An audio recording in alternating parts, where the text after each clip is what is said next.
You spend your whole life trying to make your own life work and failing and creating bigger problems.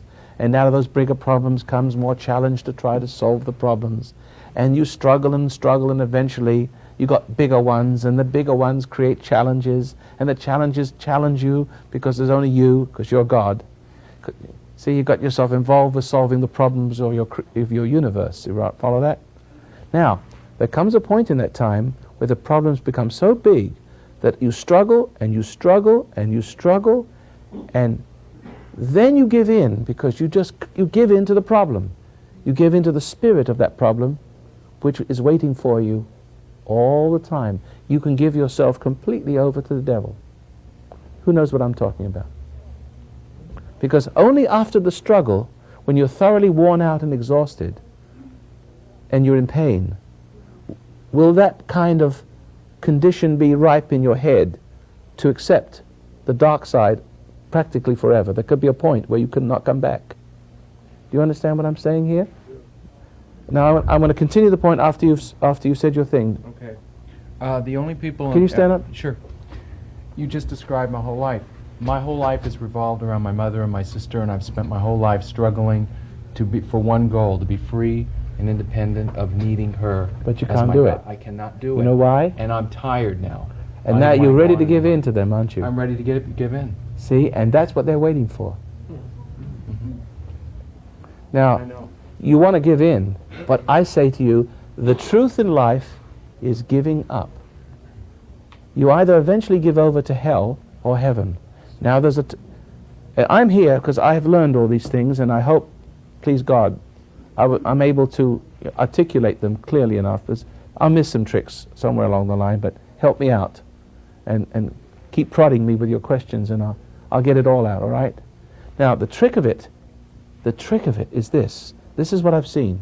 That now that you've come to the point where you've come to the end of your rope, you've struggled and you struggled and you struggled and you tried to reason with them, and they become back with greater confusion. But they're right about me. I've proven them right about me. You've proven them right about you. I'm tired.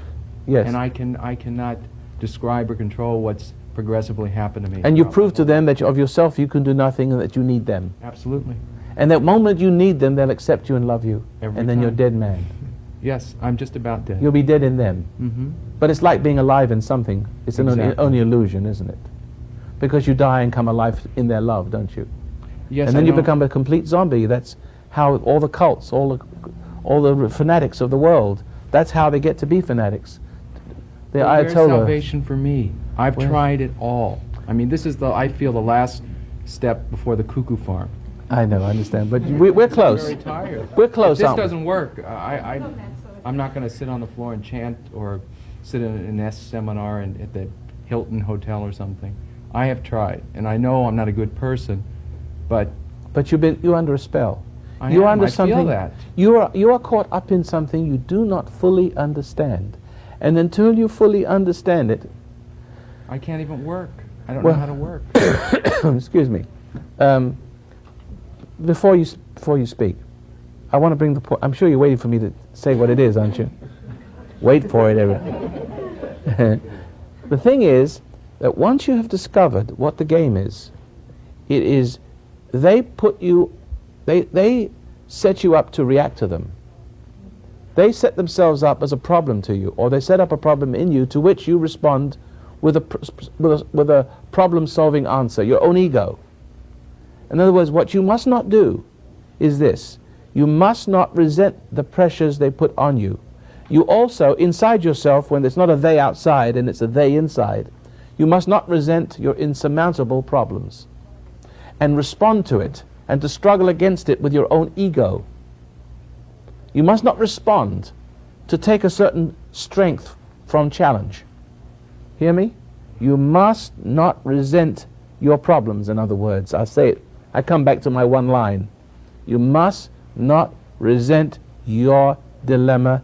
You must not resent the church or whoever's brainwashing you, setting you up this impossible set of standards to achieve. You must not resent you're not being able to live up to someone's expectations. See? You must not resent that, and you must realize in that moment that you must not even start to struggle with in other words, you must give up before you struggle. Otherwise, you'll give up after you struggle. Because you see, you'll see you've given up all your spiritual energy.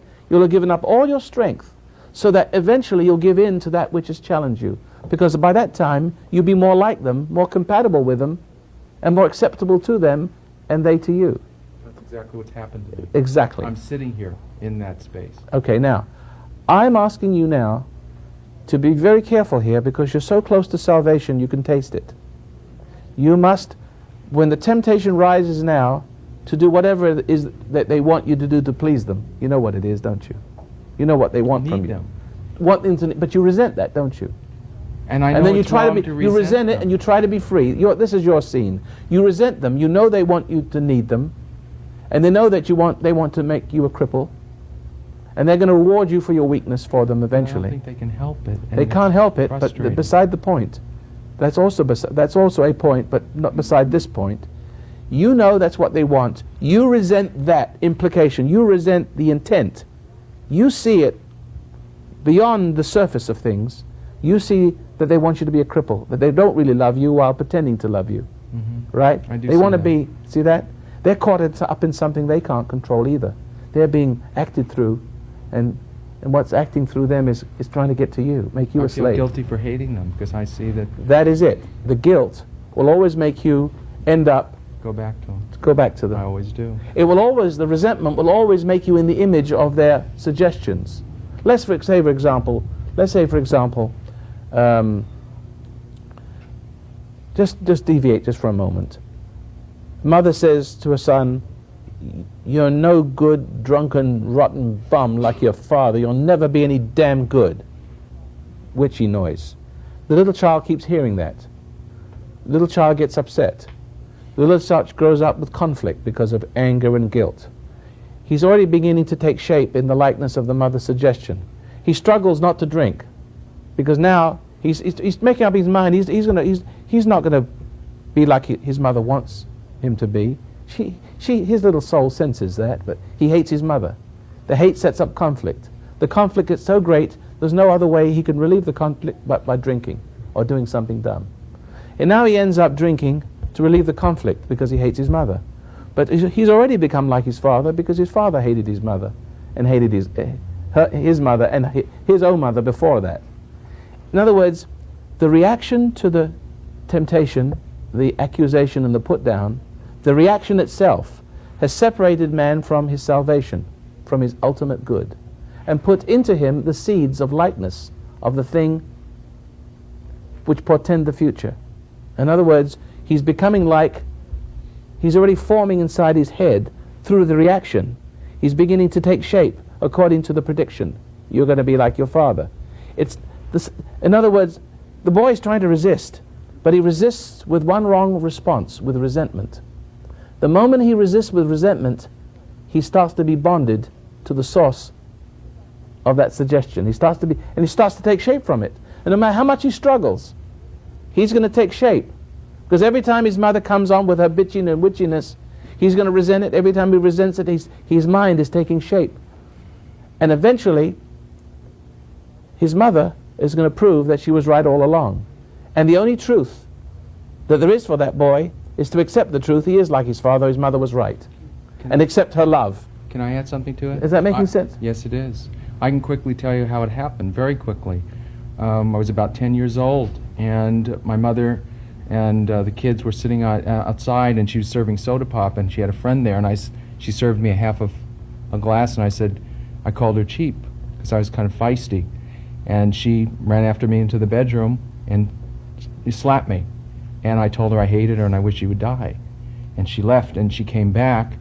As she left, I said, "I hope you die. I hate you. It's wrong for you to do that." She humiliated me in front of her friend. She threw the soda pop. And finally, the third time she came in, I wimped out, and that was the end of my life.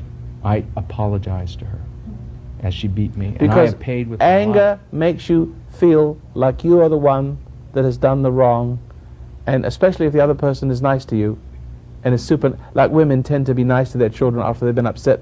After they've upset their children, and made them guilty, then they tend to be nice to them and sweet and syrupy and make the child emphasize the guilt and make the child feel like the child has done the wrong, and therefore the only way to ease the pain of the guilt of wrong is to seek it, the mother's love. And the mother's love then becomes the salvation for that little embryonic ego that was planted in a moment of anger and hate. See? Now,